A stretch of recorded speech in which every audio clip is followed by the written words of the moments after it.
નમસ્કાર દર્શક મિત્રો, કોરોના જગતમાં હાહાકાર મચાવી રહ્યો છે. ભારતમાં પણ એનો કહેર થમવાનું નામ નથી લેતો. બરાબર તે સમયે ડોક્ટર હેનરી કિસિંજર, જે અમેરિકાના બે પ્રમુખોની સાથે જેમણે સલાહકાર તરીકે કામ કર્યું, અમેરિકાના નેશનલ સિક્યોરિટી એડવાઇઝર રહ્યા અને આજે પણ જગતમાં રાજનીતિના સંબંધે કોઈ પણ વાત આવે તો હેનરી કિસિંજર એ અગ્રીમ નિષ્ણાતોમાં એક નામ ગણાય છે. એ હેનરી કિસિંજરે હમણાં એક લેખ લખ્યો છે. એ લેખનું શીર્ષક છે the world will not be the same again. દુનિયા ફરી કોવિડ-19 બાદ પહેલા જેવી નહીં હોય, એ ઘણી બદલાઈ ચૂકી હશે. ત્યારે આ વિષયને લઈને આજે કોરોનાના હાહાકાર પછી એમાંથી બહાર આવેલી દુનિયા કેવી હશે, કયા પ્રકારના એમાં પરિવર્તનો આવી શકે છે, શું સ્થિતિ હશે એની ચર્ચા કરવા માટે આપણી સાથે ગણમાન્ય નિષ્ણાતોની એક સરસ મજાની પેનલ છે. મારી સાથે અહીંયા ડોક્ટર કેતનભાઈ ઉપસ્થિત છે સ્ટુડિયોમાં. ગજબના એમના ક્વોલિફિકેશન, એટલે કે એમની અભ્યાસની વાત કરીએ તો એ જાતે પેશેવર ડોક્ટર છે, માઇક્રોબાયોલોજીસ્ટ છે અને ઇન્ડિયન ફોરેન સર્વિસમાં જોડાઈને અનેક જગ્યાએ રાજદૂત તરીકે સેવા પણ આપી ચૂક્યા છે. વિદેશ નીતિ ઉપર મને લાગે છે કે કેતનભાઈથી વધુ સારા નિષ્ણાત આપણને મળી શક્યા ના હોત. આપણી સાથે બેન મહાનુભાવો એવા છે કે જેમણે દેશની સેવા માટે પોતાની કારકિર્દી સમર્પિત કરી અને એમાં ગુજરાતીઓને ગૌરવ થાય એ પ્રકારના ઉચ્ચતમ પદે પહોંચ્યા. એમાંના એક છે કોમોડોર ઉત્પલ વોરા, જે નિવૃત્ત કોમોડોર છે, અને બીજા છે કેદાર ઠાકર, જે નિવૃત્ત એર કોમોડોર છે. યોગાનો યોગ એરફોર્સ અને નેવી બંનેમાં કોમોડોરની એક સરખી ડેઝિગ્નેશન વાળી એક જ આ એક અપવાદ છે કે જ્યાં એક સરખા ડેઝિગ્નેશન વાળી પોસ્ટ એરફોર્સમાં પણ છે અને નેવીમાં પણ છે. સાથે કુલીનભાઈ પટેલ, ગુજરાતીઓને ભાગ્યે જ કુલીનભાઈની ઓળખ આપવાની હોય. કુલીનભાઈએ આફ્રિકન દેશોમાં ભારતના પ્રતિનિધિ તરીકેની કામગીરી બજાવી છે. Gujarat chamber of commerce and ઇન્ડસ્ટ્રીમાં પણ બિન નિવાસી ભારતીયોને લગતી જે કામગીરી થાય છે એમાં કુલીનભાઈનો સિંહ ફાળો છે. આ ચારેય નિષ્ણાતોને આપણે આવકારીએ છીએ અને ચર્ચાની શરૂઆત કરીએ છીએ. કેતનભાઈ, પહેલા હું આપના પાસે આવવા માંગીશ. હેનરી કિસિંજરે કહ્યું કે world will not be the same again. તો કોવિડ-19 આ સંક્રમણ પૂરું થાય પછી આપના મતે આ વિશ્વમાં કયા પ્રકારના ફેરફારો થયા છે? કારણ કે આપણે હવે વિશ્વ સમાજ તરીકે રહીએ છીએ. Technology has brought the world in to your drawing room. એટલે એક પણ દેશ એકબીજાથી સાવ અલગ રહીને કે એકબીજાના સાથે બિલકુલ સંપર્કમાં રહ્યા વગર કે અલિપ્ત રહીને આજની દુનિયામાં જીવી શકતો નથી. ત્યારે હેનરી કિસિંજરના આ સ્ટેટમેન્ટનો, એમની આ વાતનો આપ શું અર્થ કાઢો છો? આમાં ઇન્ટરેસ્ટિંગ છે કે હેનરી કિસિંજર ચાઇના પોલિસીના નિર્માતા કહી શકાય. કે 1971માં કિસિંજર અને નિક્સને ચાઇનાને વર્લ્ડ સ્ટેજ પર લાવ્યા. કિસિંજરનો સ્ટેટમેન્ટ બહુ ઇમ્પોર્ટન્ટ છે, કારણ કે કોવિડ પછી આખી દુનિયામાં એક બહુ મોટો ચેન્જ આવશે. આમાં અગત્યની વસ્તુ એ છે કે છેલ્લા 10 વર્ષમાં, દશકામાં મોટાભાગના લોકો એ વિચારતા હતા કે મિડલ ઇસ્ટની વોર થશે અને બીજા દેશોમાં ફેલાશે, કે જેમાં અમેરિકા અને વેસ્ટર્ન કન્ટ્રીઝ એની અંદર ઇન્વોલ્વ રહ્યા. પણ આ છેલ્લા 10 વર્ષમાં ચાઇનાએ ઘણી મોટી પ્રોગ્રેસ કરી અને એને લીધે એમનો જે 3 ફેઝનો એક આખો જે નિયમ હતો અને ડેંગ ઝિયાપેંગનું એક બહુ ફેમસ ચાઇનીઝ સુપ્રીમસી માટેનું સ્ટેટમેન્ટ છે, કે deck the tree with false blossom, એટલે પહેલાં તો નકામી વસ્તુ કિંમતી બનાવી, પછી deceive the heaven and cross the ocean, જ્યાં સુધી ગોલ હાંસલ ના થાય ત્યાં સુધી અંધારામાં રાખો, અને સૌથી છેલ્લું feign madness but keep your balance. એટલે આ કોવિડ પછી અત્યારે જોઈએ તો કોવિડ સૌથી પહેલાં ચાઇનામાં ફેલાયો, પણ ચાઇનાએ પ્રોડક્શન શરૂ કરી દીધું છે, જ્યારે યુરોપ અને અમેરિકા સ્ટ્રગલ કરી રહ્યા છે. ભારતમાં ડાઉનવર્ડ યુ કહું છે, એટલે અત્યારે આપણી પરિસ્થિતિ સારી છે. એટલે આના પછી જે કંઈ થશે તે બધું ઇકોનોમી ઉપર એને જેને કહેવાય કે ઇકોનોમિક વોરફેર જેવું થઈ જશે. એટલે આ જે પરિસ્થિતિ છે એનું આગળના પરિણામો જોવા માટે એક આખી જે વર્લ્ડની જીઓ પોલિટિકલ ચેન્જ થઈ જશે, કે અમેરિકા, યુરોપ અને બીજા બધા દેશોએ હવે ચાઇનાની સામે અવાજ અને અંધારામાં રાખવા માટેના આરોપો કરવાના શરૂ કર્યા છે. બીજી બાજુ WHO અને બીજા બધા ઓર્ગેનાઇઝેશનોએ હજુ સુધી ચાઇનાની વિરુદ્ધ કશું પણ બોલ્યા નથી, અને એ લોકોએ ઘણા ડોક્યુમેન્ટ આપ્યા છે કે આના વિશેની માહિતી દરેક દેશને આપવામાં આવી હતી, અમેરિકાને આપવામાં આવી હતી, યુરોપને ખબર હતી. ઇવન બ્રિટનમાં લાન્સેટ જેવા એક વિશ્વના ઇમ્પોર્ટન્ટ મેડિકલ મેગેઝિનમાં બી ચાઇનીઝ 2 સાયન્ટિસ્ટોએ જાન્યુઆરી એન્ડમાં કોવિડ પર આખો એક રિસર્ચ લખ્યો હતો, જેની બ્રિટનની સાયન્ટિફિક કોમ્યુનિટીમાં ઘણાએ પ્રશંસા કરી છે. એટલે આમાં અત્યારે એવું થશે કે આગળ જતાં હવે બીજા 1 કે 2 મહિનામાં નક્કી થશે કે યુરોપ અને અમેરિકા કેવી રીતે આગળ વધશે, એમાં આપણો શું રોલ રહેશે, અને ચાઇનાની આગળ જતાં ઇકોનોમિક, પોલિટિકલ અને સાયકોલોજીકલ જે એજ છે ટેકનોલોજીકલ, એનું કેવી રીતે આગળ જતાં એ અનફોલ્ડ થશે એના પર બધું નિર્ભર છે. ધન્યવાદ. કુલીનભાઈ, આપ પણ વિદેશ નીતિ સાથે જોડાયેલા રહ્યા છો આપની કારકિર્દી દરમિયાન, તો ભારત અને ચીન એના સંબંધો પૂરતું આપણે મર્યાદિત જો વાત કરીએ તો COVID-19 પછી ભારત અને ચીનના સંબંધો બાબતમાં આપને શું કહેવું છે કે કયા સંબંધોની કઈ દિશામાં આપણે જઈ રહ્યા છીએ?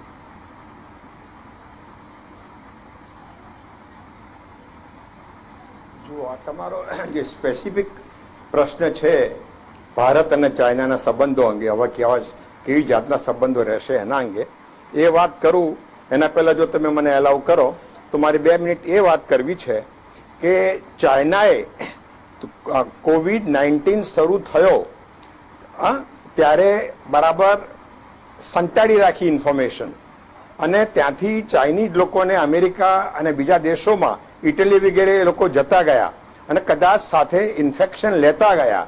એના કારણે બહાર ઇન્ફેક્શન બહુ વધતું ગયું, અમેરિકા, યુરોપ અને બધા દેશોમાં. ઓકે, એ પોતે બહાર ના પડે એટલા માટે એ રીતે એને ચાલાકી કરી, એમાં કોઈ ડાઉટ છે નહીં. ઓસ્ટ્રેલિયાને ઘણો ડાઉટ છે, યુરોપિયન દેશોને, અને પ્રેસિડેન્ટ ટ્રમ્પે તો ચોખ્ખું જ કહ્યું છે કે એવું લાગે છે કે આમાં ચાઇનાએ ચાલાકી કરીને ઇન્ફોર્મેશન સંતાડી રાખી. અને વર્લ્ડ હેલ્થ ઓર્ગેનાઇઝેશનના જે ડાયરેક્ટર જનરલ છે ડોક્ટર ટેડ્રોસ, એના ઇલેક્શનમાં ચાઇનાએ મોટો ભાગ ભજવેલો. એટલે એમણે બી મારા ખ્યાલથી ડેલિબરેટલી બી કહી શકાય કે આ ઇન્ફોર્મેશન દુનિયાને ટાઈમ નહીં આપી અને પેન્ડેમિક છે એવું નહીં જણાવ્યું. એ નહીં જણાવવાના કારણે દુનિયાના દેશો ટાઈમ પગલાં નહીં લઈ શક્યા. તમારી વસ્તુ એ છે કે આના કારણે આખી દુનિયામાં ખ્યાલ છે, આખી દુનિયા ચાઇનાના પગલાંના કારણે સહન કરી રહી છે, એ બધાને ખબર છે. એટલે મેઇન વસ્તુ એ થવાની કે ચાઇનામાંથી દુનિયાનો ટ્રસ્ટ એકદમ ઘટી રહ્યો છે. એ હકીકત છે કે ચાઇનાની ઇકોનોમિક સ્ટ્રેન્થ એટલી બધી છે, ઇન્ક્લુડિંગ અમેરિકા કે યુરોપિયન, એશિયન, લેટિન અમેરિકન બધા દેશોમાં, જેથી કરીને બોલવાની હિંમત ઓછા લોકોની છે. પરંતુ દુનિયામાં હવે ચાઇના માટે વિશ્વાસ ઘટી ગયો છે. તમે જાણો છો પ્રમાણે જર્મનીના સૌથી અગત્યના ન્યૂઝપેપર બિલ્ડે લગભગ 150 બિલિયન યુરોનો ક્લેમ કર્યો છે કે ચાઇનાએ આવું કર્યું છે, દુનિયાએ સહન કરવું પડ્યું છે. એ રીતે અમેરિકામાંથી બી, અને ઇન્ટરનેશનલ જ્યુરિસ્ટ ઓર્ગેનાઇઝેશન અને ઇન્ડિયન બાર એસોસિએશનના પ્રેસિડેન્ટે બી હ્યુમન રાઇટ્સ કાઉન્સિલને લખ્યું છે કે ચાઇનાના આ એક્શનના કારણે દુનિયામાં બધા લોકોના હ્યુમન રાઇટ્સ ગવાયા છે, એટલે એણે કોમ્પેન્સેશન આપવું જોઈએ. ટૂંકમાં બધાનો વિશ્વાસ ચાઇનામાં ઘટી ગયો છે, હવે ઇન્ક્લુડિંગ ઇન્ડિયાને. પરંતુ મારે કહેવું જોઈએ, મારે અભિનંદન આપવા છે આપણી સરકારને. આ બધું જાણવા છતાં આપણા અને ચાઇનાના સંબંધો બહુ નજીકના રહ્યા છે. ઇન્વેસ્ટમેન્ટ કહો, બંનેના દેશો વચ્ચેનો ટ્રેડ કહો, એ બધું સરસ ચાલ્યા કરે છે. ઉપરાંત આપણે આપણી ગવર્મેન્ટ હંમેશ બરાબર મગજમાં રાખે છે કે આ આપણો ઇમિડિયેટ નોર્ધન નેબર છે, એની સાથે સંબંધ બગાડવામાં કોઈ ફાયદો નથી, કારણ કે સિક્યોરિટી કમ્સ ફર્સ્ટ. એટલે એને આપણે દુશ્મન જાણીએ છીએ કે દુશ્મન છે, તેમ છતાં એને કોઈ આપણે પ્રવોક નહીં કરવો જોઈએ, અને આપણે પ્રવોક નથી કરી રહ્યા. અને તમે જાણો છો, આપણે હમણાં સુધી આ ગઈકાલે અને આજે બી લગભગ 5 એરોપ્લેન ભરીને ત્યાંથી આપણે શું કહેવાય પર્સનલ પ્રોટેક્ટિવ ઇક્વિપમેન્ટ આવી છે. આ બધા સંબંધોને મગજમાં રાખીએ તો મને નથી લાગતું કે ઇન્ડિયા અને ચાઇના વચ્ચે સંબંધો, કારણ કે બંને દેશો જાણે છે, એટલે સંબંધો વધારે બગડે એ જાતનું મને કોઈ એવું કોઈ સંબંધો નહીં બગડે એમ મારું કહેવું છે. ધન્યવાદ કુલીનભાઈ. મારે આપની વાત સાથે બે વાત જોડવી છે. એક તો વિશ્વ આરોગ્ય સંસ્થાએ આજે રીઇટરેટ કર્યું છે કે આ વાયરસ ચામાચીડિયામાંથી ફેલાય છે, ચીનમાંથી લીક થયો નથી. અને બીજું, અત્યાર સુધીમાં ચીનથી આપણા ત્યાં 30 પ્લેન આવ્યા છે, બીજા 20 પ્લેન તૈયાર છે સરસામાન લઈને આવવા માટે. એટલે ભારત અને ચીન વચ્ચેના વ્યાપારી સંબંધો એ એક વાત છે, અત્યારે એકબીજાને સહાય કરવાની પણ એક વાત છે. પણ ભારતની જો મંજૂરી ના હોત તો અહીંની બાર કાઉન્સિલના પ્રમુખ એક રાષ્ટ્રની કાઉન્સિલ છે, અને રાષ્ટ્રની કાઉન્સિલ જો ભારત સરકારની મંજૂરી ના હોય તો એ કોઈ પણ જગ્યાએ ભારત વતી પોતાનો દાવો રજૂ કરી શકે નહીં. એટલે અત્યારે ચીનને જે વાત કેતનભાઈએ કરી લેન્સેટ જર્નલની, એ રેફરન્સ મેં પણ જોયો છે. એટલે આ બંને બાજુની જેને કહેવાય સાઠમારી સાંઢિયા લડાઈ છે. હજુ એમાં એક પણ બાજુએ કંઈ પણ કહેવું તે મને લાગે છે કે નિર્ણાયક રીતે કહી શકાય તેવું નથી. આપણે એનો ફેસલો ભવિષ્ય પર છોડીએ. પણ એ દરમિયાનમાં આપણી સાથે બે સંરક્ષણ નિષ્ણાતો છે જેમનો ખૂબ મોટો અનુભવ છે. ચીનની પરિસ્થિતિ, ચીનની કામ કરવાની નીતિ રીતિ, અને એક બાજુ આપણી બોર્ડરની વાત કરીએ તો મેકમોહન લાઇન સિવાય આગળ તો ભારત ને ચીન વચ્ચેની કોઈ સીમારેખા જ નથી. તે સંયોગોમાં આવનાર સમયમાં ચીન જો ભારતથી આડોડાઈ કરવા ધારે, અવળચંડાઈ કરવા ધારે, તો સરહદે ભારતની જે પરિસ્થિતિ ઊભી થાય તે કેવી હશે એનું મારે ઉત્પલભાઈ આપની પાસેથી જાણવું છે કે આપનો મત શું છે, કેવી પરિસ્થિતિનું નિર્માણ થાય અને એ દિશામાં આપણે કેટલા સક્ષમ અને કેટલા તૈયાર છીએ કોઈ પણ પ્રકારની ચેલેન્જ ઊભી થાય તો એનો સામનો કરવા માટે. ફર્સ્ટ ઓફ ઓલ મારે તો તમને અને જીએસટીવીને કોંગ્રેચ્યુલેશન્સ કહી અને ગ્રેટિટ્યુડ કહેવું જોઈએ કે આટલા ઇમ્પોર્ટન્ટ વસ્તુ ઉપર તમે આ ડિસ્કશન અત્યારે પ્રીએમ્પ્ટ કરી અને જે આ શેડ્યુલ કર્યું. હવે ચાઇનાને આપણે જો એનાલાઇઝ કરવું હોય તો we cannot divest or divorce ourselves of the geostrategic, geoeconomic અને geopolitical realities which are prevailing internationally, regionally અને લોકલી. માટે પહેલા જે બે મહાનુભાવોએ આપણને જે કહ્યું એ વાત બિલકુલ સાચી છે, પણ મારે અહીંયા just a little bit of caution મૂકવું છે કે United States is passing through a election year for presidential election. અને અત્યારે જે જાતના ડેવલપમેન્ટ થઈ રહ્યા છે from the oil front, strategic economy, અને જે રીતે જે corona adviser of President Trump Mister Fauci, અને એની સામે જે જાતનું પ્રોબ અત્યારે એનો જે કરવાનો નિર્ણય લેવામાં આવ્યો છે, અને ઓબામા એડમિનિસ્ટ્રેશન દરમિયાન જેમ $3.5 million were assigned to National Institute of Health, અને જે રીતે એમની પર આરોપો આવી રહ્યા છે, અને જે ટાઈમિંગ અત્યારે પ્રોબ એનો ઇનિશિયેટ કરવાનો આવ્યો છે, એની પરથી ચાઇના ઉપર કન્ક્લુઝિવલી અને પોઝિટિવલી એવું આપણે સ્ટેટમેન્ટ કરવું કે ચાઇના જ આની અંદર ફસાયેલું છે એ થોડું પ્રીમેચ્યોર રહેશે.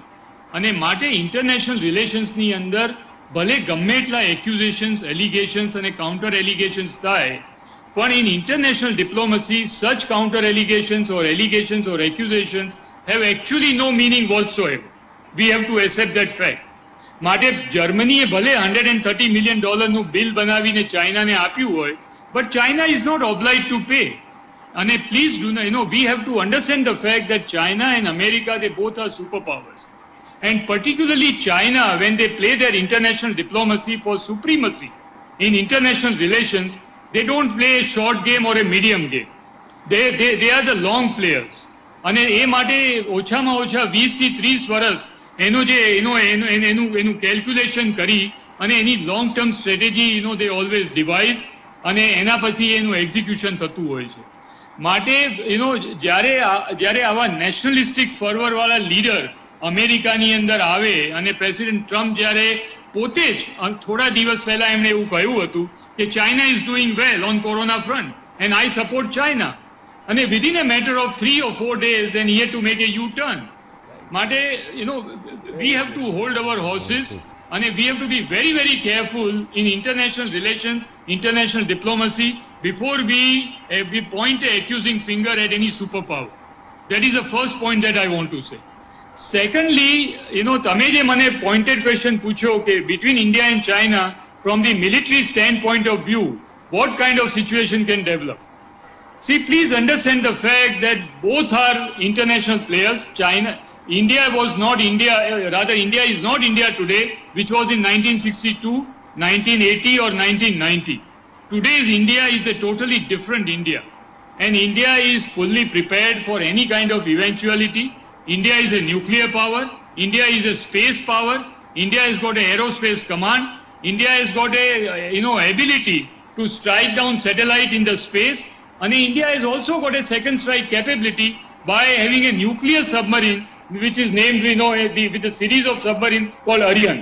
Mate, no one, including China, can take India lightly. And Mate, confrontationist, that kind of attitude, neither of the country can afford. And આજના સિચ્યુએશનમાં where the national interest counts supreme, neither India nor China, it does pay off very rich dividend to them to have a confrontation attitude. And especially at a time where Indian economy is also passing through turbulent phase, prior to Corona, during Corona, and even post-Corona. The world is likely to face a Great Depression, which is unprecedented, even what we have not seen in Great Depression 1980.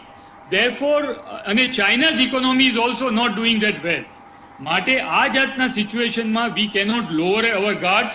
We have to be very, very careful. Militarily and geostrategically, we have to be prepared for any eventuality. And Mate, when both are nuclear powers, when both are nuclear neighbors, the all-out confrontation between two nuclear neighbors is virtually ruled out. But economic, kind of, the rivalry and economic, one-upmanship and the brinkmanship is definitely bound to be there, and we have to be prepared for it. Thank you ઉત્પલભાઈ. ખૂબ અગત્યની વાત કહી આપે. President ટ્રમ્પના ઉચ્ચારણો બાબતમાં તો એવું છે કે એવું કહેવાય છે કે જો એમનું ખરેખર આપણે ચકાસણી કરીએ તો જીભના નીચે બોલ બેરિંગ છે, એટલે ક્યારે શું કે એની બહુ ચિંતા કરવાની હોતી નથી. He is one of the impulsive persons who can speak anything and go back on his words. પણ આપે બહુ જ સાચી અને એક રિએશ્યોરિંગ વાત કરી કે આપણે જ્યાં સુધી આપણી સ્વાયત્તતાને લાગે વળગે છે, જ્યાં સુધી આપણી સલામતીને લાગે વળગે છે, ત્યાં સુધી ભારત એ આ મોરચે સંપૂર્ણપણે સુસજ્જ છે અને એ બાબતે આપણે ચિંતા કરવાની જરૂર નથી. જે કંઈ નાના મોટા છમકલા થાય તેની ભારત પોતે પણ એના સામે પોતાનું સ્વરક્ષણ અને સ્વબચાવ કરી શકે તેમ છે. કેદારભાઈ, આપ ઉત્પલભાઈને સાંભળતા હતા.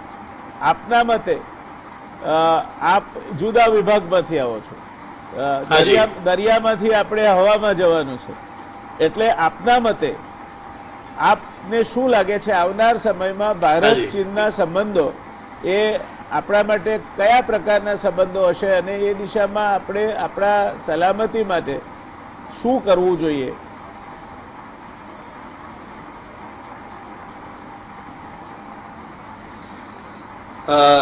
પહેલી વાત તો જે આપણે શરૂઆત કરી હેનરી કિસિંજરની વાતથી that world is not going to be the same again, એ વાત બિલકુલ સાચી છે. મારા મતે realignment is going to take place. Realignment of relations, realignment of diplomatic and international relations. એમાં કોઈ છૂટકો જ નથી. એનું કારણ એ છે કે બધાને ચીનની પ્રવૃત્તિઓ, ચીનની ઇકોનોમી, ચીન જે રીતે દેશ ચલાવે છે એ વિશે કોઈએ અત્યાર સુધી એપ્રિશિએટ કર્યું નથી. Nobody has like the communist country. આજની તારીખમાં ચાઇના જેવો કોમ્યુનિસ્ટ કન્ટ્રી કોઈ બીજો છે જ નહીં. શરૂઆતના વર્ષોમાં રશિયાએ સપોર્ટ કરેલું એનો, પણ 10 વર્ષ પછી રશિયાએ પણ એનો સાથ છોડી દીધો હતો. પણ આજે બધા દેશો ચાઇના સાથે રિલેશન રાખે છે એનું કારણ શું છે? એનું કારણ છે એનું economic power. Very aggressively it has pursued its economic agenda. અને એને લીધે જે એની ચીપ લેબર છે, ચીપ પ્રોડક્શન છે, માસ પ્રોડક્શન છે, આ જે બધી એની ક્વોલિટીઝ છે એને લીધે ન ઈચ્છા હોવા છતાં બધા દેશો આટલા વર્ષોથી એની સાથે ઇન્ટરેક્ટ કરી રહ્યા છે, એની સાથે ટ્રેડિંગ કરી રહ્યા છે. અને એને જ લીધે ચાઇના સુપર પાવર બન્યું છે. પણ જે સસ્પિશન હતું બધાને ચાઇના વિશે એ હવે ઘણા ખરા અંતે છતું થયું છે. જો જર્મન ચાન્સલર ખુલ્લી રીતે બોલતા હોય, જો અમેરિકન પ્રેસિડેન્ટ બોલતા હોય, જો બીજા યુરોપિયન નેશન્સ બોલતા હોય, તેની પાછળનું કોઈ કારણ તો હોય જ ને. એટલે એક વખત આ જ્યારે કોરોના ખતમ થશે ત્યારે ચાઇના સાથે બધા ઇન્ટરેક્ટ કરવાનું, ખાસ કરીને ઇકોનોમી અને ટ્રેડની વાત કરીએ તો બને એટલું ઓછું કરી નાખવાના છે. And they have to look for an alternate location, and alternate is readily available in form of India. ઇન્ડિયાનું સ્ટેચર ખૂબ જ સરસ બન્યું છે, ખૂબ જ ઊંચું ગયું છે. અને હમણાં જેમ કોઈએ કહ્યું જે રીતે આપણી સરકાર રિસ્પોન્ડ કરી રહી છે એનાથી આપણું માન વધ્યું છે, એક વિશ્વાસ બેઠો છે લોકોને. Plus they also know that we have the capability. We have the capability for production, we have the capability for setting up industries here. We are an alternate location which is easily available. મારા મતે post corona the world will look at India. Sorry for interruption. Everybody needs to revive. બધાની economy નીચે જવાની જ છે, આપણી પણ જવાની છે. કદાચ આપણી એટલી ખરાબ નહીં હોય જેટલી બીજા દેશોની છે, પણ બધા દેશોએ કમર કસવી પડશે અને એમાં એકબીજાનો સાથ જોશે. અને એના માટે મારા હિસાબે બધા ભારત તરફ નજર કેદારભાઈ આપનો પ્રશ્ન છે અને આ જ એક કારણ છે આપનો કે પ્રશ્ન જેને છે. લીધે સાંભળો કેદારભાઈ, ઊભી થવાની કેદારભાઈ પ્લીઝ લિસન chances છે between India and China. Listen to me કેદારભાઈ, please it is going to be more because of economic. Please listen to me કેદારભાઈ, આપનો પ્રશ્ન જુદો છે. અર્થવ્યવસ્થા બાબતમાં આ પેનલે ઘણી વિગતવાર ચર્ચા કરી છે. ભારતમાં ઉદ્યોગો આવશે, ચીનમાંથી સ્થળાંતર થશે, નહીં થાય કેમ, ચીનમાંથી આઈફોન વિયેતનામમાં ગયો, કેમ ચીનની ટેક્સટાઇલ ઇન્ડસ્ટ્રી બાંગ્લાદેશમાં જાય છે, આ બધી ચર્ચા કરી છે. આપને મારો પોઈન્ટેડ પ્રશ્ન છે કે આપણા સંબંધો સામરિક દ્રષ્ટિએ, જે આપણી સરહદો ઉપરની જે કંઈ પરિસ્થિતિ છે તેની દ્રષ્ટિએ, એરફોર્સની દ્રષ્ટિએ આપણી સુસજ્જતા શું છે અને ભવિષ્યમાં શું હોવી જોઈએ? પ્લીઝ. Thank you. હું એ તરફ જ આવી રહ્યો હતો. એટલે હું જે વાત હું કરી રહ્યો હતો કે જે ઇકોનોમિક રાઇવલરીની હું જે વાત કરતો હતો અથવા તો ઇકોનોમિક જેલસીની વાત કરી છે, એ જ કારણ બનશે કે જેને લીધે ઇન્ડિયા અને ચાઇના વચ્ચે ટેન્શન વધશે. ટેન્શન વધશે, આપણને ડિસ્ટર્બ કરવા માટે નાના મોટા છમકલાની કોશિશ કરશે અને એના માટે આપણે સુસજ્જ રહેવું પડશે. જ્યાં સુધી એરફોર્સનો સવાલ છે, છેલ્લા 5 થી 10 વર્ષની અંદર જેટલા આપણા એડવાન્સ લેન્ડિંગ ગ્રાઉન્ડ હતા ઈસ્ટમાં, નોર્થ ઈસ્ટમાં, કે જેને ગ્રાસ સ્ટ્રીપ કહી શકીએ કે અનયુઝડ નાની strip, they all have been made into a full fledged runway. એ બધા જે એડવાન્સ લેન્ડિંગ ગ્રાઉન્ડ હતા એને આપણે full fledged runway Su-30 aeroplane operate કરી શકે એવા સજ્જ કર્યા છે. અને એ ઉપરાંત આપણે મિસાઇલ્સ પણ એ તરફ ગોઠવ્યા છે કે જે રીતે એક રીતે ડેટરન્સ પણ થઈ શકે અને એક રીતે આપણી થોડી તૈયારી પણ થઈ શકે. That is what I wanted to say. બહુ સરસ. આપણને એક વિશ્વાસ મળે છે એનાથી કે આપણા સરહદે જે પ્રકારની તૈયારી ભારતે રાખવી જોઈએ તે તૈયારી ભારતે જરૂરિયાત પ્રમાણેની કરી રાખી છે. અને ફરી જે એક વખતે 1962માં ચીને આપણા ઉપર અડપલું કર્યું હતું તે પ્રકારનું અડપલું કરવાની કોઈ પરિસ્થિતિ ઊભી થાય તેવી શક્યતા નથી. કેતનભાઈ, મારે આપને પૂછવું છે કે એક બાજુ અમેરિકન પ્રેસિડેન્ટ એ પહેલા ચાઇનીઝ વાયરસ કહેતા હતા, કોવિડને he started for some time addressing is at Chinese virus. ચીન છુપાવે છે, ચીન સાચું કહેતા નથી, અમને વુહાન જવા દો, અમે એનો અભ્યાસ કરીએ. અને જર્મનીએ 149 અબજ યુરોનો તોતિંગ બિલ ચાઇનાને પકડાવી દીધું. આ બધા ઉપરથી અને એમાં આપણે જો ઉમેરીએ કે અમેરિકાએ બિલકુલ નિર્લજ્જતાપૂર્વક WHO પોતાનો શેર આપવાની ના કહી દીધી. આવું સામાન્ય રીતે આંતરરાષ્ટ્રીય સંસ્થામાં અમેરિકા જેવી મહાસત્તા, અને કેટલો ફાળો છે એમનો, 70%નો શેર છે, તે આપવાની ના કહી દે.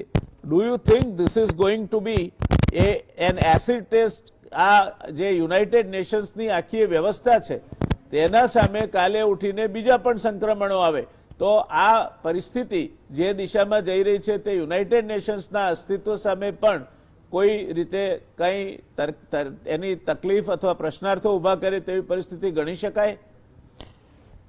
આમાં એવું છે કે જે વોટ્સએપ યુનિવર્સિટી જેવું છે કે બધા જે જાત જાતની માહિતી આવે છે, UN સેકન્ડ વર્લ્ડ વોર પછીનું સૌથી મહત્ત્વનું ઓર્ગેનાઇઝેશન છે. અમેરિકા પહેલાં UNSCRમાંથી નીકળી ગયું હતું, વચ્ચે એમણે કોન્ટ્રીબ્યુશન આપવાનું બંધ કર્યું હતું. એટલે આ બધી વસ્તુઓથી મારા માનવા પ્રમાણે કંઈ બહુ મોટો WHOમાં ફેર પડશે નહીં. WHO ઓર્ગેનાઇઝેશનને બાકી બધા જ કન્ટ્રીઓ સપોર્ટ કરી રહ્યા છે. બીજી એક વસ્તુ છે કે દરેક જણ માને છે કે આ ચાઇના પર મોટા મોટા કેસ કરવામાં આવે. દાખલા તરીકે જુલિયન રિકેટ એ બિલની એડિટર છે. હવે આ જે દાવો છે એ અંજેલા મર્કલે નથી કર્યો, જર્મન ગવર્મેન્ટે નથી કર્યો. એક છાપાએ ચાઇનાને એનો આર્ટિકલ છાપે છે કે ભાઈ ચાઇના આટલા પૈસા આપવા જોઈએ. અમેરિકામાં આપણે ઇન્ડિયામાંથી કર્યો હશે $200-300 મિલિયન. અમેરિકામાં $6 ટ્રિલિયન ઓલરેડી ક્લાસરૂટ વકીલોએ ફાઇલ કર્યો છે. આંતરરાષ્ટ્રીય રાજનીતિમાં આ બધી વસ્તુઓ છે. અત્યારે એક વર્લ્ડ એક બહુ મોટી ક્રાઇસિસમાંથી જઈ રહ્યું છે, પણ બીજી ક્રાઇસિસ ઓલરેડી ડેવલપ થઈ ગયેલી હતી. અને થુસીડિડેસ ટ્રેપ કહેવાય છે કે એક સુપર પાવર હોય એને છેલ્લા 4000 વર્ષમાં ઇતિહાસમાં જોયું છે કે એની સામે જ્યારે નવો પાવર ઊભો થાય ત્યારે આ રીતની ક્રાઇસિસ થવાની છે. હવે એ ક્રાઇસિસમાં દરેક જણે પોતપોતાનું સામ્રાજ્ય, એટલે કે એ દરેક કન્ટ્રીએ each nation should look at its own interest. અને એમાં આપણા ફોરેન મિનિસ્ટર જ્યારથી આપણા પ્રધાનમંત્રી 2014માં આવ્યા તો વિશ્વની નીતિમાં ધરખમ ફેરફાર થયા છે. દાખલા તરીકે પહેલાં આપણે એલાઇનમેન્ટ નોન એલાઇન, તો હવે કોઈ એવું એલાઇનમેન્ટ રહ્યું નથી. હવે ઇસ્યુ બેઝ એલાઇનમેન્ટ છે. એટલે કે અત્યારના જે વિદેશ મંત્રીએ કહ્યું છે કે આ ભારત મહત્વનો રોલ અને જવાબદારી બંને અદા કરશે. એટલે કે હા, એટલે ભારત પહેલાંની જેમ જે હતું એમાં છેલ્લા 6 વર્ષમાં ઘણો ફેર પડી ગયો છે. દાખલા તરીકે તમે આપણે જોયું છે કાશ્મીરનો ઇસ્યુ હોય તો એમાં અમેરિકાએ કર્યું છે, હ્યુસ્ટનમાં રેલી થઈ ગઈ, મોટેરામાં રેલી થઈ ગઈ. પણ એ સાથે સાથે ચાઇના સાથે આપણા સંબંધો સારા છે અને એ રાખવા પડશે. એને વુહાન સ્પિરિટ, દાખલા તરીકે 2016માં જે થયું હતું. અત્યારે વોરફેર એ સિમેટ્રિકલ વોરફેર નથી. એમાં એવું નક્કી નહીં થાય કે કોણ લડશે. હવેની વોરફેર જે બ્રેઝનેવનો RMA કન્સેપ્ટ હતો, રિવોલ્યુશનરી મિલિટરી અફેર, એટલે તમે સૈનિકો મોકલ્યા વગર વોર કેવી રીતે જીતી શકો. અને એની અંદર ચાઇનાનું ડેવલપમેન્ટ અત્યારે અમેરિકા જેટલું જ સારું છે અને ભારતને એમની સાથે સંબંધો બગાડવાની હમણાં કોઈ જરૂર નથી. એટલે મને એવું લાગે છે કે આવતા 2-3 વર્ષમાં જુદા જુદા ઇનિશિયેટિવ જુદા જુદા કન્ટ્રી લેશે. અમેરિકા એમની લોબી બનાવશે, યુરોપ બનાવશે, આપણે અમેરિકા, ઓસ્ટ્રેલિયા, જાપાન અને ઇન્ડિયા એવી રીતે આપણે G20માં મેમ્બર છીએ, G9માં મેમ્બર છીએ, આપણે G4માં છીએ, બ્રિક્સમાં છીએ. એટલે આપણી જુદી જુદી જે ઇન્ટરનેશનલ સંસ્થાઓ છે એની જુદા જુદા ડિસ્કશન થશે. પણ એમાં એકદમ જલ્દી જેવી રીતે WHO આપણે ટ્રમ્પના સ્ટેટમેન્ટ માટે તો હવે એક આપણે ગુજરાતીમાં કહીએ અભી બોલા અભી ફોક, એમણે ફિનલેન્ડમાં સ્ટેટમેન્ટ આપ્યું હતું કે FBI અને CIA સારું કામ નથી કરતા. અમેરિકા જઈને કહ્યું મારે તો સ્ટેટમેન્ટ આવું ખોટું હતું. એટલે આ વિદેશ નીતિમાં આવા બધા સ્ટેટમેન્ટો થતા હોય છે, થતા રહેશે. પણ આપણે આપણી વિદેશ નીતિ, ભારતનો જે ઇન્ટરેસ્ટ છે, દાખલા તરીકે મિલિટરી, આપણી તૈયારીઓ કેટલી છે અત્યારે આખી વિશ્વમાં, એરફોર્સ, નેવી અને આર્મી જાત જાતના ચેન્જ થઈ રહ્યા છે. તો આ બધી વસ્તુઓને પ્રેક્ટિકલ રીતે ચાણક્યે કહ્યું છે એવી રીતે કે જે આપણી નીતિ હોય એ દેશના ફાયદામાં હોવી જોઈએ. અને મને લાગે છે WHOના બધા જે ક્લેમ છે, બિલ્ડ છાપાઓ લખે છે, બ્રિટનમાં બી શરૂ થયું છે, ફ્રાન્સે પણ લખ્યું છે, એની કે બહુ મોટી ઇમ્પેક્ટ ઇમિજિએટલી નહીં આવે. આ એક જાતનું શું કહેવાય કે આખી દુનિયામાં એક જાતનો મત ચાઇનાની વિરુદ્ધ ઊભો કરવા માટેનું છે. પણ ચાઇનાનું અત્યારે ઘણા ઓછા લોકોને ખબર હશે કે ચાઇનાનું ટ્વિટર 45% વધી ગયું છે. ચાઇને 500 જગ્યાએ જુદી યુનિવર્સિટીમાં એમનું કન્ફ્યુઝન સેન્ટર ચાલે છે. એટલે ચાઇના બી સોફ્ટવેરમાં એ લોકો પણ એના માટે પ્રયત્ન કરી રહ્યા છે. એમના દરેક એમ્બેસેડર, રાજદૂતો રોજ ટ્વિટર એકાઉન્ટ ઉપર ખૂબ જ એક્ટિવ છે. એટલે આપણે આ પરિસ્થિતિમાં અત્યારે વ્યવહારિક રીતે શું ભારતના ફાયદામાં છે, જેવી રીતે ચાઇનાએ 1970થી 2005 સુધી ઇકોનોમિક પાવર બન્યા, એવી જ રીતે ભારતે અત્યારે ભારત માટે ઘણી સારી પરિસ્થિતિ છે. જુદી જુદી ઇન્ડસ્ટ્રી ભારતમાં આવી શકે છે. એટલે આપણે આની વચ્ચે બેલેન્સ રાખીને આગળ વધવું જોઈએ એવું મારું માનવું છે. Thank you.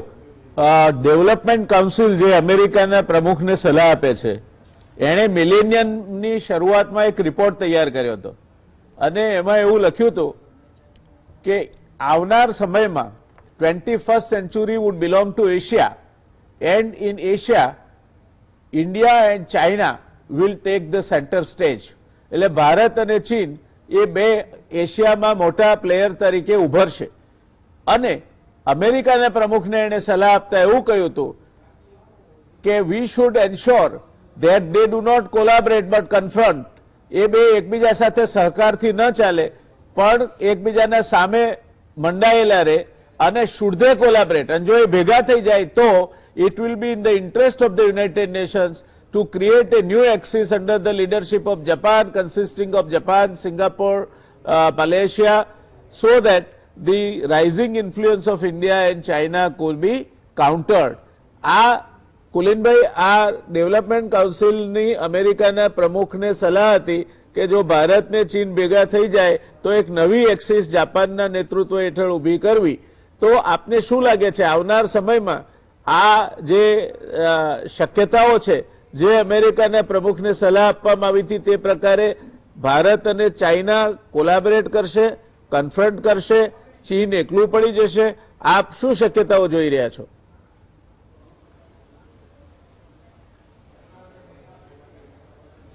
નહીં, જુઓ, મારા ખ્યાલથી ચાઇનાનો હેતુ દુનિયાના નંબર 1 દેશ થવાનો છે. એટલે કે યુનાઇટેડ સ્ટેટ્સથી બી આગળ જવાની એ એની ઈચ્છા છે.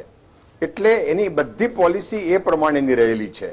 દાખલા તરીકે સાઉથ ચાઇના સી, એમાં દુનિયાનો મોટા ભાગની શિપિંગ ત્યાંથી પસાર થઈ રહી છે કોમર્શિયલ રીતે. તેમ છતાં ત્યાં પોતે પોતાનું ડોમિનેશન કરીને ત્યાં અમુક બેઝિસ બનાવીને આજુબાજુના દેશોના અધિકાર છે, ફિલિપિન્સ, બ્રુનેઈ, મલેશિયા, એ બધા દેશોના, તેમ છતાં બધાને ડિસરિગાર્ડ કરીને એ પોતે ડોમિનેટ કરી રહ્યું છે. આ વસ્તુ આપણને ઇન્ડિયાને બી પસંદ નથી, અમેરિકાને બી પસંદ નથી, ઓસ્ટ્રેલિયાને પસંદ નથી, જાપાનને પસંદ નથી. એટલે એક વસ્તુ છે કે એશિયામાં ડોમિનેશન કરતું આવ્યું છે, એની સામે એ અમેરિકાને બી પસંદ નથી.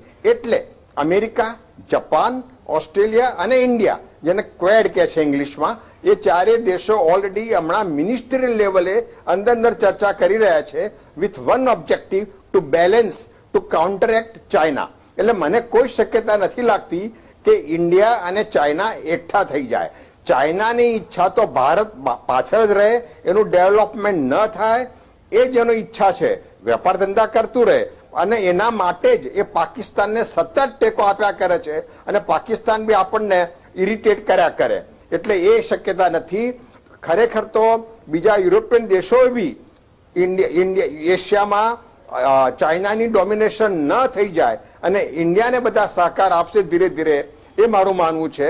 પરંતુ આગળ કહેવામાં આવ્યું કેતનભાઈ દ્વારા કે ઇન્ડિયા એનો ઓબ્જેક્ટિવ એ જ રહેશે કે ચાઇના સાથે યુદ્ધ ન થાય, જેથી કરીને આપણી ડેવલપમેન્ટ પ્રોસેસમાં આગળ વધતા જઈએ, રીચ થતા જઈએ, પોવર્ટી ઘટાડતા જઈએ. At the same time north એરિયામાં એટલા સક્ષમ રહીએ મિલિટરી રીતે કે ચાઇનાની હિંમત આપણને એટેક કરવાની ન રહે. Thank you. ઉત્પલભાઈ, ભારતને લાગે વળગે છે ત્યાં સુધી ભારતની ચારે બાજુના દેશો ધીરે ધીરે ચીને પોતાની પાંખમાં લઈ લીધા છે. અત્યાર સુધી નેપાળ એક એવો દેશ હતો કે જેને અડધી રાતે આપણે જગાડીએ તો પણ ભારત માટે આંગળી ઊંચી કરે. ત્યાં પણ ચીન સારું એવું ઘૂસી ગયું છે. બાંગ્લાદેશ સાર્કમાં આપણી સાથે હંમેશા ઊભો રહેતો હતો. કેટલાક કારણોસર હવે બાંગ્લાદેશ પણ ભારતથી દૂરી બનાવી અને ચાલે છે. આ પરિસ્થિતિમાં ભારતની આજુબાજુના બધા જ દેશો, એ પછી મ્યાનમાર હોય, બાંગ્લાદેશ હોય, નેપાળ હોય, શ્રીલંકા હોય કે પાકિસ્તાન હોય, આ બધા જ દેશો એક પછી એક ચીનના સાથે જઈ રહ્યા છે એવું દેખાય છે. અને એ પરિસ્થિતિમાં સામરિક દ્રષ્ટિએ એનો કેટલો આપણને ગેરફાયદો છે અને શું પ્રકારની પરિસ્થિતિનું એના કારણે નિર્માણ થશે એ વિશે આપના મારે કોમેન્ટ જોઈએ છે. તમે આ બહુ સરસ એનો સવાલ ઉઠાવ્યો છે. એનું કારણ છે કે ચાઇના જે પોલિસી પરસ્યુ કરી રહ્યું હતું, that is called string of pearls. એટલે તમારા ગળાની અંદર એવો કાંટાનો હાર પહેરાવી દેવામાં આવે કે જેથી તમે એના લેફ્ટ જોઈ શકો, રાઈટ જોઈ શકો, ઉપર જોઈ શકો કે નીચે જોઈ શકો. અને જ્યારે પણ તમે એ કરવા માટે ટ્રાય કરો ત્યારે કાંટાનો હાર તમને દરેક જગ્યાએ ભોંકાયા કરે. અને માટે આ એક બહુ જ વેલ કન્સીવ્ડ અને વેલ થોટ ઓફ સ્ટ્રેટેજી ચાઇનાએ ભારતને આખું સરાઉન્ડિંગ નેશન્સથી એને ઇકોનોમિકલી એટલા બધા એના ગ્રેટિટ્યુડમાં લઈ અને જીઓ સ્ટ્રેટેજિકલી એને એના કંટ્રોલમાં લઈ લેવા માટેની આ પોલિસી હમણાંથી નહીં પણ ઓલમોસ્ટ છેલ્લા લગભગ 7-8 વર્ષથી એને એક્ટિવલી પરસ્યુ કરી છે. અને એ માટે નેવલ બેઝિસ, એર બેઝિસ અને એ ઉપરાંત strategic locations, oil tanks, oil farms, monitoring devices અને બીજા સેટેલાઇટ મોનિટરિંગ સ્ટેશન્સ, અને એ બધું એને એસિસ્ટ કરી અને એને એમ્પાવર કરવા માટે અને પોતાની તરફ લેવા માટે ટ્રાય કર્યો છે. નોર્ધન સેક્ટરની અંદર પહેલા પણ ડિસ્કશન થયું એ પ્રમાણે પાકિસ્તાનની અંદર એક્ટિવ એનો સપોર્ટ છે. અને by giving aid to Pakistan he is ensuring that India remains engaged with Pakistan. અને ઇન્ડિયાનું concentration is not of the Pakistan. અને માટે પોતે ડેવલપ થયા કરે અને India Pakistan they remain engaged in bilateral wrangles which will continue for years together. માટે બલુચિસ્તાનની અંદર પણ he has pumped in $87 billion અને જે CPEC કોરિડોર બનાવે. માટે it's a very well conceived strategy from China. અને માટે તમે જુઓ even Hambantota port in Sri Lanka, Maldives of course now is slightly with the change of government and change of regime it has come close to India. But otherwise તમે જેમ કહ્યું એ બિલકુલ સાચું છે કે બાંગ્લાદેશ, નેપાલ, શ્રીલંકા અને even in this side the Middle East countries to a large extent of late they've also started playing the tune of Pakistan. Therefore, Pakistan, whilst it will continue to be an irritant, China will never lose an opportunity to let India, flourish. અને માટે આપણા diplomatic panel ઉપર પણ બે મહાનુભાવો બેઠા છે. They will also agree that you create a situation whereby the war can only be an option where the diplomacy fails. And therefore, military in an idealistic term should only be an extension of the diplomatic front. Military cannot, survive independently, and neither diplomacy can survive independently. They both have to go hand in hand. And therefore, the comprehensive national power, which comprises of diplomatic power, economic power, military power, and industrial power, They all have to work together. And China has been doing this. See what they have done in last 2 years. They have devalued their currency. And after devaluing the currency, they virtually bought off the blue chip shares of all, mega companies or blue chip companies of all over the world, major countries. And therefore, today, China willy-nilly has got the economic power. And even Aje Bappore, 4:30 wage, American Petroleum Institute na CEO has given a statement that when the oil prices have crashed and come into negative, America has been put in a very, very precarious situation. Even production expenses and return મળવા જોઈએ, that is not going to be possible. And માટે he has issued a statement saying that we have signed a long-term contract with China. And we hope that China will honor that contract and continue to buy oil from the United States of America. What does it indicate? It indicates that we are a globalized world and we cannot isolate anybody, either economically or otherwise. Timing wise, maybe because of national interest, some kind of, one-upmanship or brinkmanship will continue. But ultimately, we all have to survive together. Gone are the days where you can launch a war at each other. This is not the time of World War I and World War II. There were no nuclear devices that time. There was no nuclear deterrence. If 10,000 deaths, they take place in United States, the entire country, gets jumbled up. Now imagine if one nuclear device is fired on Washington DC or Las Vegas or California. Do you know what kind of, the deaths and destruction will take place? And we all are superpowers. With nuclear devices, thermonuclear devices, hydrogen bombs. Therefore, war is an out of question. War can never take place. But that does not mean that we don't have to be prepared. We have to be fully prepared. We don't have to lower the guard. But like what I have said, countries which are mature in outlook will continue to develop the comprehensive national power, and all sub-powers of the comprehensive national power, they have to work together. Then only you can emerge as a regional power. Make no mistake, India is not even a regional power now. Forget about being superpower. And therefore, we have limited resources. And since we have limited resources, we have to take the other superpowers along with us. We cannot start charting out the policy of the world. That kind of flexibility and that kind of, the luxury India does not have at this moment of time. Make no mistake about it. Thank you ઉત્પલભાઈ, બહુ જ અગત્યની વાત કહી. આજના સમયમાં કોઈ પણ દેશને યુદ્ધમાં જવાનું પોસાય તેમ નથી. ઘણા બધા દેશો પાસે ન્યુક્લિયર વોર પાવર છે અને એ જો યુદ્ધ થાય તો બહુ મોટા પાયે ડિસ્ટ્રક્શન અને ડેમેજ કરી શકે તેમ છે. એટલે બહુ મોટા પાયે ખુવારી થાય, આપણે કલ્પી પણ ન શક્યો. હિરોશીમા નાગાસાકી તો બહુ નાના નાના એ વખતના ન્યુક્લિયર વેપન્સ હતા. અત્યારે જો એકાદું ન્યુક્લિયર વેપન મુંબઈ જેવા શહેર પર પડે તો મરનારાઓની સંખ્યા જ લાખોની થાય અને ત્યાર પછીની જે તકલીફો થાય એ કલ્પી ન શકાય તેવી હોય. એટલે આજના જમાનામાં વોર એટલે કે યુદ્ધ એ પ્રશ્નનો ઉકેલ ક્યારેય બની શકશે નહીં, એવું એક રિટાયર્ડ સિનિયર નેવલ અધિકારીનું માનવું છે. મને લાગે છે કે એ અત્યંત યોગ્ય વાત એમણે કરી છે. મારે કેદારભાઈ આપની પાસેથી એ જાણવું છે કે બદલાયેલી પરિસ્થિતિમાં અત્યારે ટ્રમ્પને સામે ઇલેક્શન આવે છે. મૂળ તકલીફ આ જે છે તે ટ્રમ્પની એક રાજકારણી તરીકેની છે.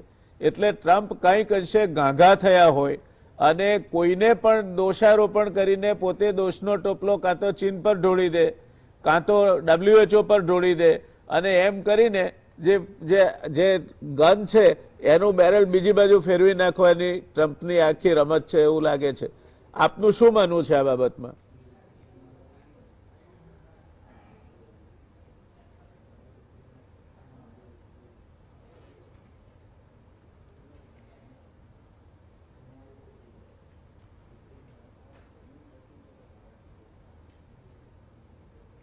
ખાલી આપણે જાણીએ છીએ એમ નથી. That's why nobody is taking him seriously. Everybody is able to see what is the purpose of all these utterances. Okay. પણ એને આપણે એક વખત માટે થોડું ડિસ્કાઉન્ટ કરી દઈએ જે ટ્રમ્પ કહે છે, and if we look at the way situation is emerging, then it is a very serious situation which is emerging. It is a very unprecedented situation which is emerging. કોઈને કલ્પના નથી કે કઈ જાતનું વિશ્વ 2021 કે 2022માં આવશે. આપણે ચર્ચા કરીએ છીએ, વિચારીએ છીએ, જે જરૂરી છે, પણ કોઈને ખ્યાલ નથી, કોઈએ કલ્પના નથી કરી કે કઈ જાતનું હશે. સો in short, in my opinion, we'll have to be prepared for all kinds of contingencies. Economically, trade-wise, diplomatically, militarily wise, industry-wise, we will have to be prepared for all contingencies. અને જેટલું આપણે તૈયાર રહેશું, જેટલું આપણે તૈયારી કરશું, એટલું આપણને આપણી સારી પોઝિશન રહેશે જ્યારે વિશ્વ ફરી એક વખત પોસ્ટ કોરોના સ્થિતિમાં આવી જશે ત્યારે, એવું મારું માનવું છે. કેદારભાઈ, એક નાનો પેટા પ્રશ્ન છે આપના માટે. અમેરિકા તાલિબાન સાથેના જે એના એન્ગેજમેન્ટ છે હાજી, એમાંથી નીકળી જવા માંગે છે અને Trump also is very keen, અને એના માટે થઈને પાકિસ્તાન સાથે થોડાક સમયથી સંબંધો વધારે સારા બને તે દિશામાં પ્રયત્ન કરી રહ્યું છે. જો આવું થાય તો ભારતના જે કાશ્મીર અને કાશ્મીરની સાથે જોડાયેલા વિસ્તારો છે તેના ઉપર એની શું અસર પડે, અને આપણી અર્થવ્યવસ્થાથી માંડીને આપણા સંરક્ષણના જે કંઈ આયામો હોય તેના ઉપર એની શું અસર પડે?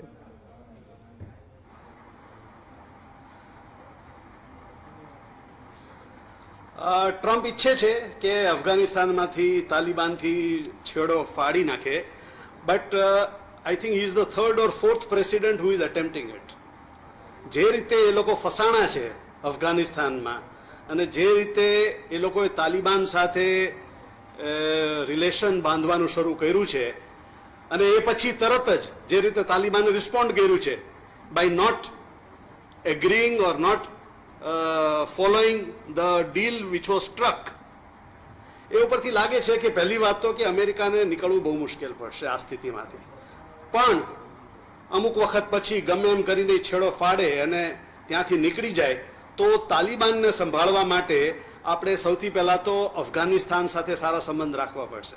we'll have to strengthen the forces, the peaceful democratic forces in Afghanistan to counter Taliban. સૌથી પહેલા તે ગમે એમ કરીને આપણે તાલિબાનને રિસ્ટ્રિક્ટ કરવું જ પડશે કે જેથી પાકિસ્તાન એનું મિસયુઝ પહેલાની જેમ આપણી તરફ ન કરે. We have already started working towards that. આપણે અફઘાનિસ્તાનમાં ઘણા પ્રોજેક્ટ્સ લીધા છે, હાઈવેઝ બનાવ્યા છે, ચાબાર પોર્ટ ઈરાનનું જે છે એને આપણે ડેવલપ કરી રહ્યા છીએ, સો દેટ જેમ ચાઇના સી પેક કરી રહ્યું છે એમ આપણે પણ એક ઓલ્ટરનેટ રૂટ બનાવવા તૈયાર થઈ રહ્યા છીએ with our own limited means, at our own pace, but we have also started. That is important. Thank you. આપણે પણ એ દિશામાં પગલા આગળ વધારવાનું શરૂ કર્યું છે, and the whole aim is to strengthen Afghanistan. Thank you.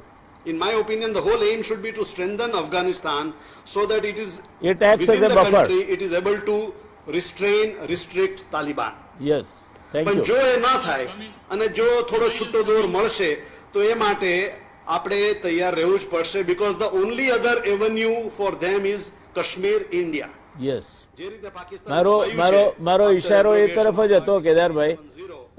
આપે બહુ યોગ્ય જવાબ આપ્યો છે. કેતનભાઈ, તમારી પાસે ફરી એકવાર, જે અમેરિકા અને યુરોપની અત્યારે જે ચાલ દેખાય છે એ એવી લાગે છે કે વિશ્વ સમુદાયમાં ચીન અલગ પડી જાય અને અમેરિકા અને યુરોપની ધરી એ એક સાથે એના ઉપર હાવી થઈ જાય. આ પરિસ્થિતિમાં શું રશિયા ચીનની સાથે જશે અને આ જે નવી વ્યવસ્થા જેને કહેવાય કે world order of the new coalitions which might take place after COVID-19, તો એમાં ભારત ક્યાં હશે? અત્યારે જે પરિસ્થિતિ ઊભી થઈ છે એમાં ભારત, જે વોરા સાહેબ કરેક્ટ કહ્યું કે આપણે જે સુપર પાવર છીએ કે નથી, પહેલાં તો પ્રેક્ટિકલી એ વસ્તુ છે કે આપણે ક્યાં ઊભા છીએ. ભારતે ઘણી સારી વસ્તુ કરી છે. એટલે ડિપ્લોમસીમાં બે વસ્તુ હોય છે. એક તો સોફ્ટ પાવર. સોફ્ટ પાવર એટલે અત્યારે ભારતના મોટાભાગના જે પ્રોજેક્ટ છે, દાખલા તરીકે ઇન્ટરનેશનલ સોલર એલાયન્સ, તેમાં 121 કન્ટ્રી રહે છે. યોગા અને આયુષ એ બહુ સારું ઇનિશિયેટિવ છે કે જેને લીધે અત્યારે પહેલીવાર યુએનમાં 177 દેશોએ ભારતને સપોર્ટ કર્યો કે જે અત્યાર સુધી રેકોર્ડ છે. યુરોપમાં પરિસ્થિતિ બહુ જુદી છે. જે લોકો માને છે એવું નથી કે નાટો એલાયન્સમાં અમેરિકાને બધા જ કન્ટ્રી સપોર્ટ કરી રહ્યા છે. ઈસ્ટર્ન યુરોપમાં હંગેરી અને બીજા ઘણા કન્ટ્રી જેમને રશિયા જોડે સોફ્ટ કોર્નર છે. વેસ્ટર્ન યુરોપમાં ઇટાલી એક બહુ મોટું એક્ઝામ્પલ છે કે ત્યાં જે પ્રાઇમ મિનિસ્ટર હતા એ કોમ્યુનિસ્ટ હતા, ફરી ગયા ફરી આવ્યા. તેમણે મોટાભાગની બેન્કો જે 6 માંથી 4 બેન્કોમાં ચાઇનાનો બહુ મોટો સ્ટેક છે, મોટાભાગની ફેશન બ્રાન્ડમાં ચાઇનાનો બહુ મોટો સ્ટેક છે, ટેક્સટાઇલ ઇન્ડસ્ટ્રી ચાઇના કંટ્રોલ કરે છે. એટલે આ ધૂરી જ્યારે બને ત્યારે એમાં ઘણા આ જે જાત જાતના મલ્ટી ફેક્ટર એમાં ઘણા ફેક્ટર કામ કરતા હોય છે. આપણા બધા દેશો સાથે સારા સંબંધ છે, પણ ચાઇના અને રશિયાના અત્યારના સંબંધો બહુ જ ઘનિષ્ઠ છે. અમેરિકામાં ઇલેક્શન આવી રહ્યું છે. ટ્રમ્પ તાલિબાનનો જે નેગોશિએશન કર્યા છે કરી પણ નાખે, એમણે સિરિયામાંથી બધું છોડી દીધું, તો અફઘાનિસ્તાનમાં છોડી દે કે નવાઈ જેવું ના લાગવું જોઈએ. એટલે આ પરિસ્થિતિમાં ભારતે અત્યારે બધા જ ભારતના સંબંધો યુરોપ સાથે સારા છે, ભારતના સંબંધો અમેરિકા જોડે સારા છે, લેટિન અમેરિકા જોડે ઘણા સારા છે. એટલે આપણી જે એક ઇમેજ છે soft power with lot of potential, કે આપણા પોટેન્શિયલ ઘણા સારા છે. હવે એ પોટેન્શિયલ આપણે ડેવલપ કરી શકીએ, વિદેશ નીતિ પ્રેક્ટિકલ રાખીએ તો ભારત માટે આ એક બહુ મોટી તક છે. પણ ધૂરી એકદમ જે લોકો માનતા હોય છે કે 1 કે 2 વર્ષમાં એક ઇન્સિડન્ટથી થશે, ફર્સ્ટ વર્લ્ડ વોર કે સેકન્ડ વર્લ્ડ વોર આપણે જોઈએ, જુદા જુદા કન્ટ્રીઓએ જુદી જુદી રીતે પોતપોતાના જે જર્મની સાથે હતા એ ફરી થોડા બધા ચેન્જ થયા. એવી રીતે અત્યારે યુરોપમાં પણ ટ્રમ્પની કેટલીક નાટોની પોલિસીને લીધે એ લોકો એટલા બધા ખુશ નથી. વર્લ્ડમાં અત્યારે ઘણા સ્ટ્રોંગ લીડર છે. ટ્રમ્પ છે, એન્જેલા માર્કેલ છે, પુટિન છે, ઝી છે અને નરેન્દ્રભાઈ છે. પણ એની અંદર સૌથી મોટો પ્રોબ્લેમ એ છે કે એન્જેલા માર્કેલને પણ કોઈ એવું, એને રશિયા સાથે ઘણા સારા સંબંધ છે. બહુ ઓછા લોકોને ખબર હશે કે ઈસ્ટર્ન યુરોપમાંથી આવેલા હતા. એ જ વખતે પુટિન બી કેજીબીમાં ઈસ્ટર્ન યુરોપમાં હતા. એને જર્મન સારવાળો છે, એકદમ પ્રેગ્મેટિક પ્રેક્ટિકલ નેતા છે. ઝી અને ચાઇના અને રશિયાના સંબંધો ઘણા સારા છે. ઇકોનોમિકલી રશિયા અત્યારે બેક સીટમાં છે અને ચાઇના એની આગળ છે. એટલે અત્યારે જે ધ્રુવી બની રહી છે રશિયા ચાઇના, અમેરિકા યુરોપ, પણ યુરોપના બધા દેશો એટલા બધા સંતોષી ને, હંગેરી છે, પોલેન્ડ છે, તે બધા અત્યારે મોટે ભાગે કોમ્યુનિસ્ટ લાઇન પર જઈ રહ્યા છે. એટલે આજે ધૂરી બને એમાં ભારત માટે સૌથી સારું એ છે કે બધા દેશો સાથે આપણે સારા સંબંધ છે. અત્યારે આપણે કોઈ જોડે એલાઇન નથી. આપણને જ્યાં ઇકોનોમિક ફાયદો થાય, સૌથી મોટું વસ્તુ એક ચાણક્યનું મેં કાલે કહ્યું હતું કે સર્વગુણમ કાંચનમ આશ્રય તે, તમારી પાસે કેટલો ઇકોનોમિક પાવર છે. જર્મની અને જાપાન સિક્યુરિટી કાઉન્સિલ એમને મળે કે ના મળે પણ એ સુપર પાવર છે. એવી રીતે ભારતે પણ સુપર પાવર અને સાથે સાથે વરસાદે કોઈ ડિપ્લોમસી, ઇકોનોમી, ટેકનોલોજી અને મિલિટરીમાં અત્યારે ચાઇનાની કેપેબિલિટી ખૂબ જ સારી છે.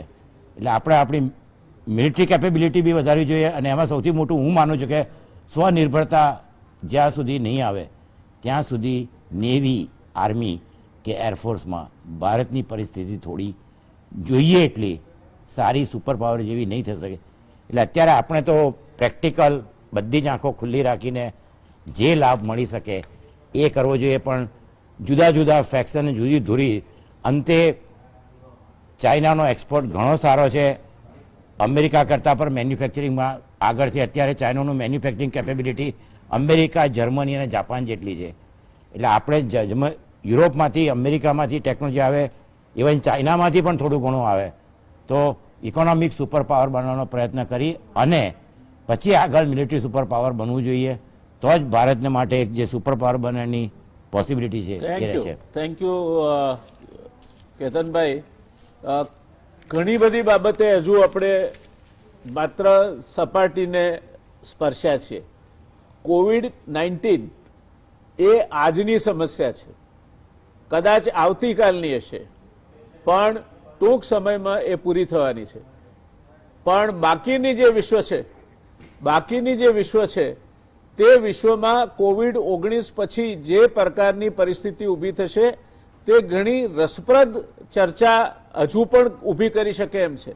અને એટલે આવતીકાલે અર્થવ્યવસ્થા અને કોવિડ-19 બાદની જે પરિસ્થિતિ છે ચીનની અમુક દિશામાં જે આપણી સાથે પણ હમણાં એમને WTO નો તમે ભંગ કર્યો છે કહીને FDIના અપ્રુવલ બાબતમાં એમણે વાંધો લીધો છે. આ પરિસ્થિતિ એક પાછી નવા વિશ્વની શક્યતાઓ ઊભી કરે છે.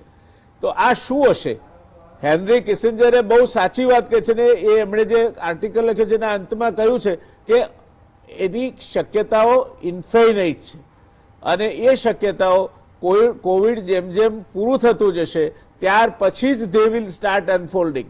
આ પરિસ્થિતિનું નિર્માણ થશે, જે આપણે વખતો વખત ચર્ચા કરતા રહીશું. આજના આપણા મહેમાનો ડૉક્ટર કેતનભાઈ, કોમોડોર ઉત્પલભાઈ વોરા, કુલિનભાઈ અને એર કોમોડોર રિટાયર્ડ કેદારભાઈ, સૌનો આપણે આભાર માનીએ. ચર્ચામાં ખૂબ જ સરસ મજાની વાતો એમણે દર્શકો સામે મૂકી છે. આ પ્રકારની ચર્ચા હું માનું છું ત્યાં સુધી ક્યારેય અત્યાર સુધી નથી થઈ ગુજરાતી કોઈ પણ માધ્યમમાં, અને આવનાર સમયમાં જે આવતીકાલની ચર્ચા છે તે પણ કોઈ પણ માધ્યમમાં થનાર કદાચ પહેલી ચર્ચા હશે. એટલે ગુજરાત સમાચાર ટેલિવિઝન પરથી રજૂ થતી આ રજૂઆત હું માનું છું ત્યાં સુધી ચીલો ચાતરનારી રજૂઆત છે. વાત સાથે આજની વાત આપણે પૂરી કરીએ છીએ. દર્શક મિત્રો, શુભરાત્રી.